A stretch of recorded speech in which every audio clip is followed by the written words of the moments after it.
Buenos días compañeros y maestro, nosotros somos Radio Guerra Mundial y hoy les vamos a hablar sobre los 5 temas más importantes sobre la Segunda Guerra Mundial.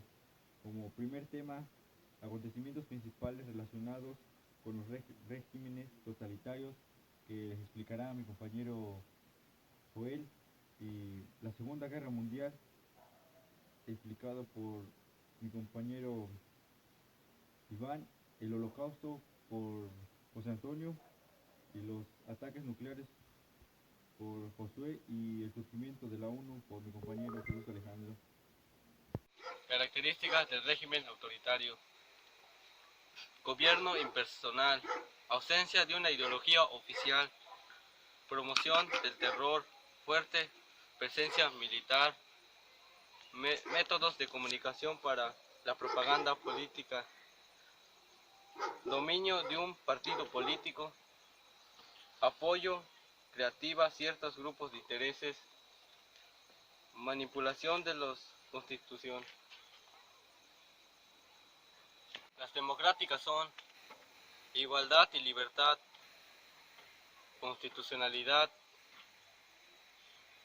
disminución de democracias, tipos de democracias, político y pluralismo.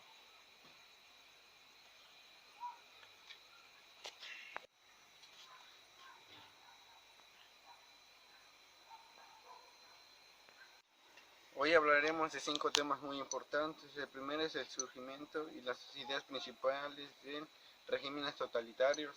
El segundo, la Segunda Guerra Mundial, el Holocausto, los ataques nucleares y el surgimiento de la ONU. El primero es la creación del FASI-D, el Partido Nacional Fascista. El 27 de octubre marchan por Roma por fascismo, leyes fantasismo e instituciones para la reclamación de industrias. Y luego la Segunda Guerra Mundial empezó el 18 de septiembre de 1931 cuando Japón ataca a Machulula, y pues de ahí Alemania ataca a Polonia. Y el Holocausto aproximadamente duró de 1942 a 1945, fue por persecución y asesinato de judíos, y fue más de 6 millones de judíos asesinados por el fascismo. Por último, el régimen y surgimiento de la ONU.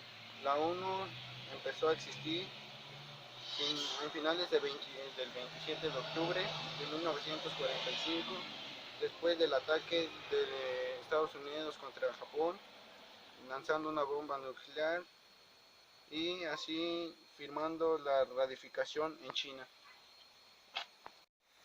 La contabilización de las víctimas del Holocausto ha sido objetivo numeroso de estudios que normalmente ofrecen estimaciones entre 55 y 60 millones de personas fallecidas, elevándose hasta de 100 millones según los cálculos pesimistas y de 40 a 45 millones según los optimistas. Entre las víctimas mortales se encuentran tanto combatientes como también y principalmente la población civil, víctima de la propia violencia de los enfrentamientos armados, en especial durante los bombardeos sobre ciudades, pero también como resultado de las particularidades circunstancias del conflicto que llevaron a violaciones masivas de los derechos humanos, siendo el fenómeno del Holocausto su máximo exponente, junto con la deportación y reclusión de los campos de concentración, a los que añadió la desprotección de millones de refugiados y desplazados sometidos en hambrunas y regiones de clima. El cálculo ha sido dificultado por ocultamiento del cambio de algunas cifras. Por ejemplo, Stanley reconoció que en 1945 que la URSS tuvo 7 millones de muertos. En la actualidad, los cálculos van de 17 a 37 millones de muertos. En China, el segundo país con más muertos, tiene problemas de calcular sus pérdidas porque en esos tiempos sufría una guerra civil, de modo que se está estimulando entre 8 y 30 millones. En Alemania fue el tercer país más afectado, con la cifra entre 4 y 5 millones de personas. Polonia fue el cuarto país con más muertos, entre 3 y 6 millones, incluyendo la población judía muerta en el Holocausto. Además, hay varias cifras que no han sido incluidas porque no han ocultado deliberadamente de la historia, como los de la hambruna que la guerra provocó en Bengala, y mató a 2 millones de indios. El cálculo más alto habla de 100 millones de muertos. Japón tuvo 1 a 2 millones de muertos de soldados y 1 millón de civiles, y de 1 a 4 desaparecidos. Los ataques nucleares. El 2 de diciembre de 1942 se proyecta la primera relación de la caída nuclear.